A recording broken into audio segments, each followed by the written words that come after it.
The Honourable Parliamentary Secretary to the Minister of Health. I'm pleased to stand in the House today to support Private Member's Bill C-224, the Good Samaritan Drug Overdose Act, including the amendments made in the Senate. These amendments bring further clarity to the bill, and they expand the circumstances where immunity would be provided to increase the likelihood that bystanders would seek emergency help during an overdose, expanding the opportunities for this bill to save lives. Simply put, this act would help to address a systemic barrier that prevents many Canadians from seeking help from first responders during an overdose. Their fear that they may be charged and convicted of drug possession charges once first responders arrive. But before anything else, I want to take this opportunity to commend my colleague, the Member of Parliament for Coquitlam, Port Coquitlam, for bringing this important bill forward and proposing a simple legislative change that would help save lives. His work on this bill is an honor to him, to this House, and to the people he represents. As everyone in this House knows, we are in a crisis situation. Opioid-related overdose deaths in Canada have increased at an alarming rate, and we must continue to act to save lives. In BC alone, there were over 900 overdose deaths in 2016, and so far, the rate of death from drug overdoses in 2017 sadly shows no sign of decreasing. There were 102 overdose deaths in BC in February of this year. This, Mr. Speaker, is an average of 3.6 deaths a day for that month. These are not just abstract numbers. Each one represents a Canadian who has lost their life in a way that is preventable. Most overdoses occur in the presence of others, and, like many other emergencies, a person's chances of surviving an overdose depend on how quickly they receive medical attention. And yet, calls to 911 during an overdose are typically either not made or may be delayed to such an extent that the victim can suffer irreparable brain damage or other harms. A 2014 report from Ontario found that only half of those surveyed said they would call 911 in the event of an overdose and wait at the scene for emergency personnel to arrive. This is consistent with international research where studies have found 911 call rates for overdose to be as low as 15%. At a recent forum discussion on the future of drug policy, the Minister of Health pointed out that as part of responding to the opioids crisis, we need to call out stigma and reduce the discrimination associated with drug use.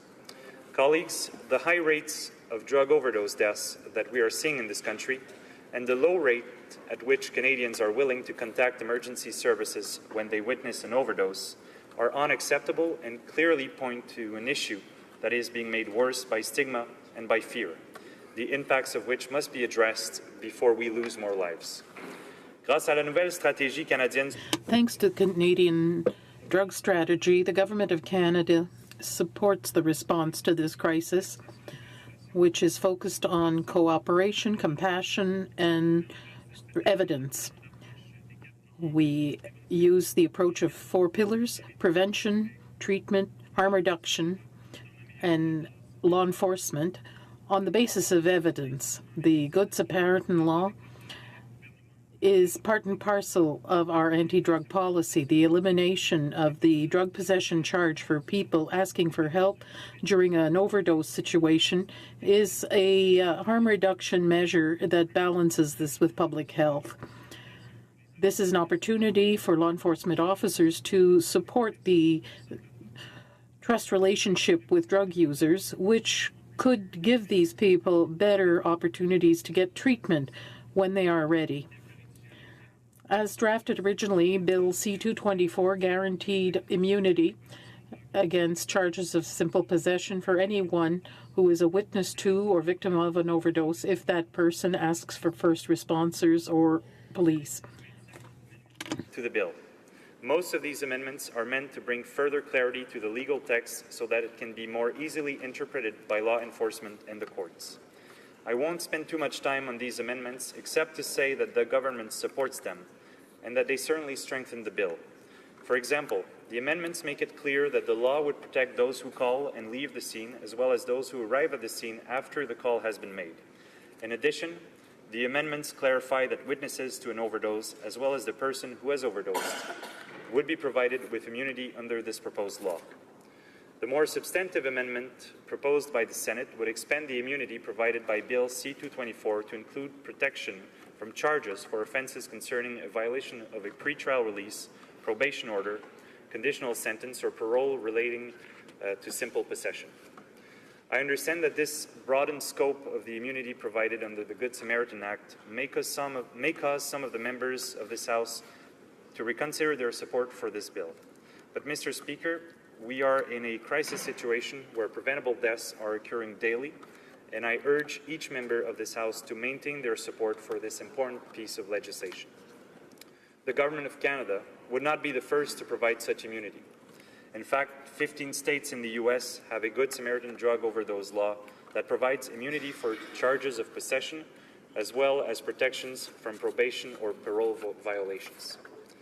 There is a simple reason why the Senate has proposed these amendments and why these 15 U.S. states have covered such violations under the Good Samaritan laws.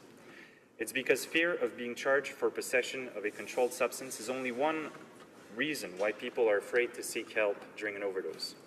The Ontario report I mentioned earlier also looked at reasons why people were afraid to call for help during an overdose. The two most common barriers to calling 911 during an overdose event were fear of arrest and being on parole. Of those respondents on probation or parole, only 37% indicated they would call emergency services and wait for help to arrive if they witnessed an overdose.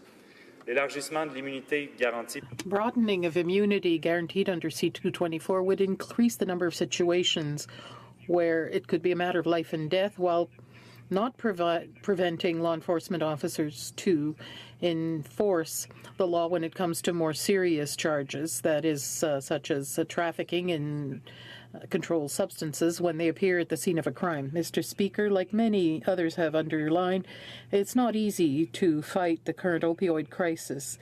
The adoption of this bill is not a complete solution, but could contribute to it, and that's a great step in the right direction. I hope that all members in this House will join me in supporting this important bill. And, Mr. Speaker, I wish to thank the member for Coquitlam, Port Coquitlam, for his great dedication and hard work, and I'm very proud to serve by his side. Thank you, Mr. Speaker.